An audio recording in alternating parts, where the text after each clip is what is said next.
Bahkan kami kan menggunakan jangan sampai kita itu ingin memberantas kebatilan tapi dengan menggunakan cara yang batil juga kan nggak boleh. Kita harus dengan memberantas kebatilan tapi dengan cara yang baik dan cara yang benar begitu. Itu karena itu memang dari situlah prosesnya. Saya terima kasih sekali diingatkan sama Saudara Irawan karena memang itulah harusnya proses yang harus dilalui adalah melalui itu. Mengenai masalah tindak lanjut pidana, Bapak-bapak sekalian, saat ini pihak APH sudah masuk.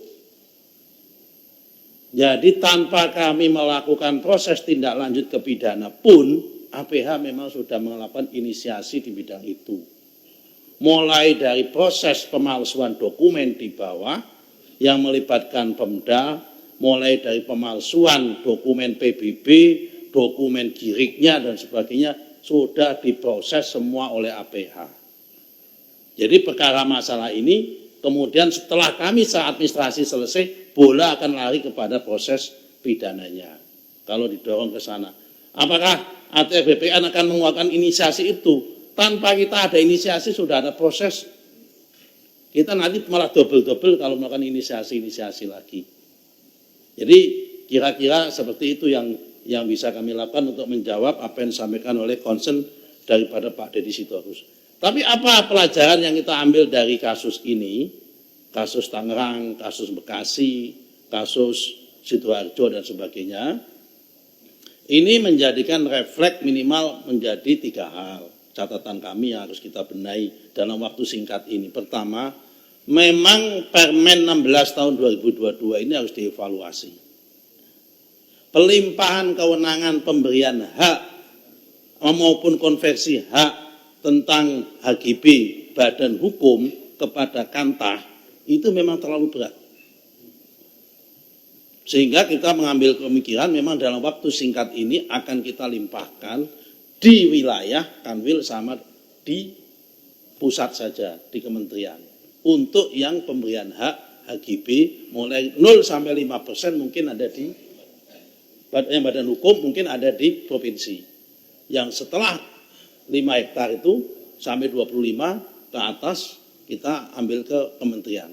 Karena memang sangat berat sekali. Tekanan politiknya HGB itu sangat berat.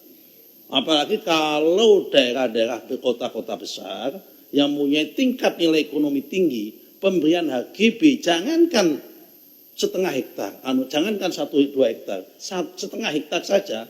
Kalau itu di Jakarta, kawasan-kawasan yang tadi disebut oleh Pak Ketua, itu tekanan politiknya tinggi. Karena Pak, nilai ekonominya juga tinggi. Dan kadang-kadang memang ada kakantah kita yang kuat menghadapi tekanan, ada juga yang tidak kuat menghadapi tekanan. Karena tadi memang kalau kita bicara masalah kasus Tangerang, belajar dari situ, secara prosedur, secara legal, secara yuridisnya lengkap, secara administrasi. Jadi ada juga mereka membayar PBB juga, ada PBB-nya. Saya nggak tahu juga kenapa laut ada PBB-nya. Jadi ini kalau memang ini melibatkan banyak pihak, ya memang betul melibatkan banyak pihak. Ada sertifikat kiriknya, ada dokumen keterangan, ada lengkap. Secara prosedur maupun secara yuridis tidak ada yang dilalui. Kami sudah periksa satu persatu. Karena sebelum membatalkan itu kami memeriksa satu persatu. Hanya ketika kita cek fakta materialnya saja, kenanya di fakta materialnya itu. Nah, ngecek fakta material ini kan harus dicocokkan, dipanggil dulu dan sebagainya. Itu pun banyak sekali ketika kami selesai sholat Jumat, ada beberapa SAM yang kami batalkan, saya di demo. Di kohort itu. Bagaimana nasib kami Pak kalau nanti dibatalkan? Bagaimana ini? Nah, ini juga menjadi pertanyaan. Apa yang disampaikan oleh Saudara Irawan tadi memang begitu keadaan yang ada. Kemudian yang poin kedua, ini yang soal Tangerang, soal ini pembelajarannya itu di situ. Yang pertama adalah pemberian kewenangan. Yang kedua adalah kami perlu meningkatkan risk management yang kuat. Download Tribun X sekarang, menghadirkan lokal menjadi Indonesia.